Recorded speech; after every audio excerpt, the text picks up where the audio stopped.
Good morning, dear students. Welcome back to our online classes. How are you all? I hope all are fine. And how was your second semester exams? I hope all of you did it very well. Today we are starting our third semester classes. In our third semester, we have to study 4 chapters. Chapters 7, 8, 9 and 10. In our third semester, we have to study chapters 7, 8, 9 and 10. Today, we will start with the chapter 7, forms of matter, solids, liquids and gases. Today, we will start with the chapter 7. Before we begin, let me ask you a question. Children, can you name some things that are in your house?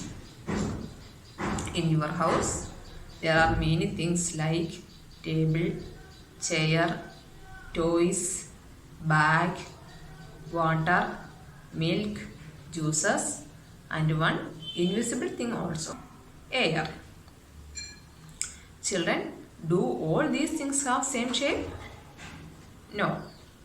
These things have different shapes and sizes. For example, a table is not like a chair is not like a mobile phone is not like a book is not like water, and so on. So, all these things have different shapes and sizes. Depending upon the forms of each thing, we can classify it as solids, liquids and gases. So, now all of you take your textbook and open page number 88. Chapter 7, Forms of Matter, Solids, Liquids and Gases. Different things have different forms. Depending upon its form, a thing is known as solid, liquid or gas. Now we will study about matter and its forms. Matter is defined as anything that has mass and occupies space.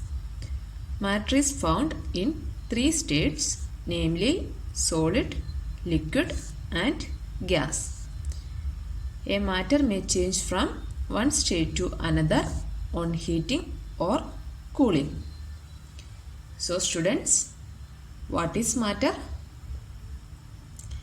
Matter is anything that has mass and occupies space. What is matter? Matter is anything that has mass and occupies space. For example, your book is a matter because it has mass and occupies space. Do you know what is mass? Mass means weight. So, your book has weight and it also occupies space. In the same way, your pen, pencil, bag, clothes, table, chair, water, milk, air, etc. have weight and occupy space. So, all these things are matter. So children, what is matter? Matter is everything around us which has mass and occupies space. Matter is found in 3 states. They are solid, liquid and gas. Matter is found in 3 states, solid, liquid and gas. So, different states of matter are solid, liquid and gas. We can change the state of matter by heating or cooling. We can change the state of matter by heating or cooling. Let's take water as an example. Water is a liquid.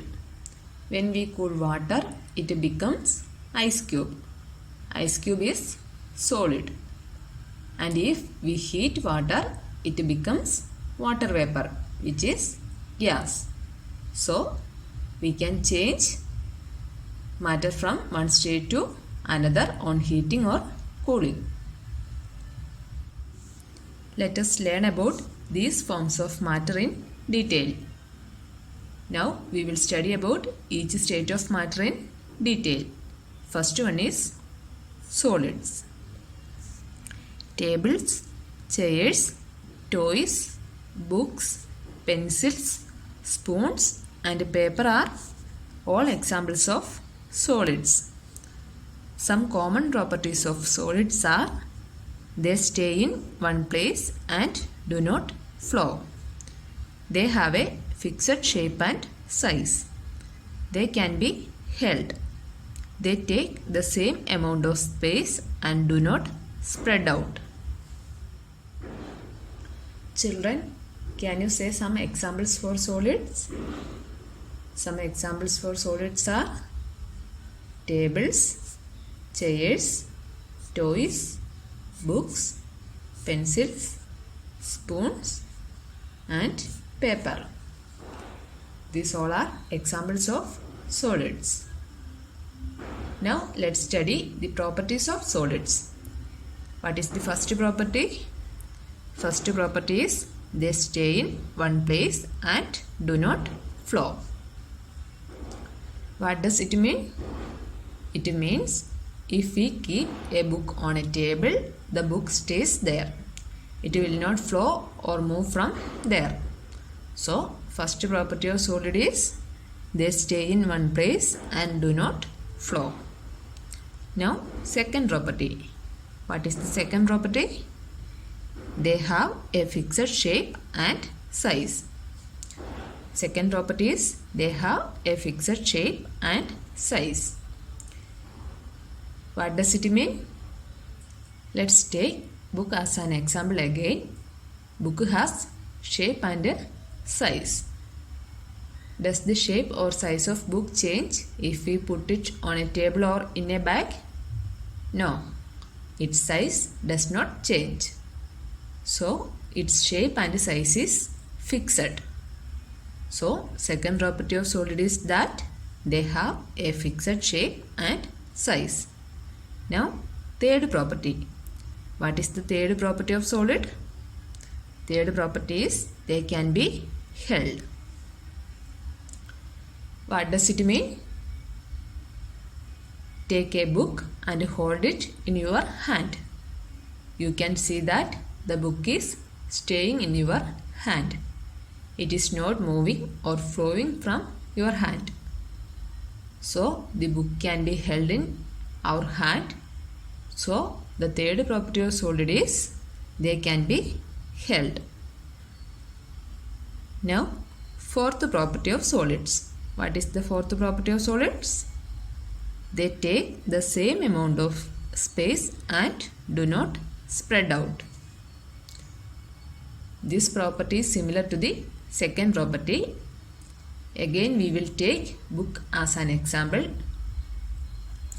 In second property, we studied that book has fixed shape and size. So, when we place book somewhere, it always takes the same amount of space. Also, the book do not spread out or flow. It means that even if some space is available, the book will not take up that place because book is a solid and solids do not spread out. So, the fourth property of solid is that they take the same amount of space and do not spread out. Now, we will study about liquids. Things such as juice, milk, water and oil are liquids. Some common properties of liquids are they can flow or can be poured easily. They are not easy to hold. They change their shape according to the container they are poured into. So students, what are the examples of liquids? The examples of liquids are juice, milk, water and oil. Examples are juice, milk, water and oil. What are the properties of liquids? First property is they can flow or can be poured easily. So students, liquids can flow and we can pour it from a vessel to another easily. This is the first property of liquids. Now the second property is they are not easy to hold. So liquids are not easy to hold. Why? Because liquids can flow. So we cannot hold liquids easily. Third property is they change their shape according to the container they are poured into.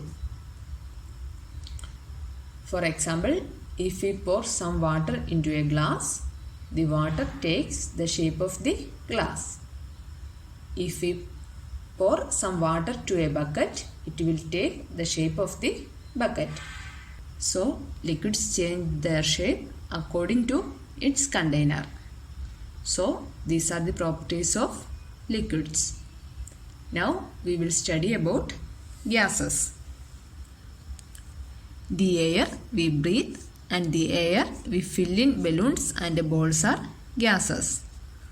Some common properties of gases are they are often invisible, they do not have a fixed shape or size, they spread out or flow to fill the space available to them. Students, can we see gases? No, we cannot see gases, but they are present everywhere. Can you say some examples for gases?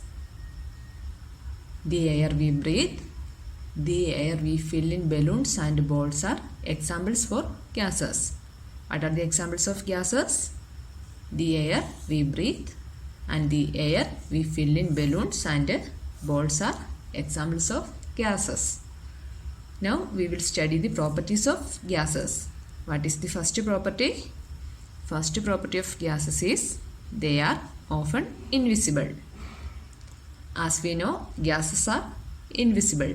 We cannot see gases. This is the first property of gases. Now, second property. They do not have a fixed shape or size. Gases do not have any shape or size. Third property is they spread out or flow to fill the space available to them. Gases can flow or spread out easily. They fill the available space. For example, if we blow air from our mouth, it will spread in the room. So, these are the properties of gases. Now, all of you take page number 90. A chart is given here. States of matter. What are different states of matter? They are solids, liquids and gases. First one, solids. What are the properties of solids? Solids have a fixed shape and size. Solids do not flow. They do not spread out. These are the properties of solids. Now, second state of matter is liquids. What are the properties of liquids? First property is liquids can flow. Second property is liquids can change their shape according to the container they are poured into. These are the properties of liquids. Third states of matter is gases. And the properties are, first one, gases are often invisible. Second one, gases do not have a fixed shape or size. And third one, they spread out or flow to fill the space available to them. These are the properties of gases. So students, this much is enough for today. Today we have studied about matter, different states of matter and properties of each state of matter. I hope this much is clear to you all. All of you should read and study today's portion very well. And I am also giving you a homework. All of you should do test your understanding in page number 90 as homework. This is your homework. Circle the odd one out and give reason. You should circle the odd one and give and write the reason here. We will discuss the answers in the next class. So, see you in the next session. Till then, bye students. Thank you.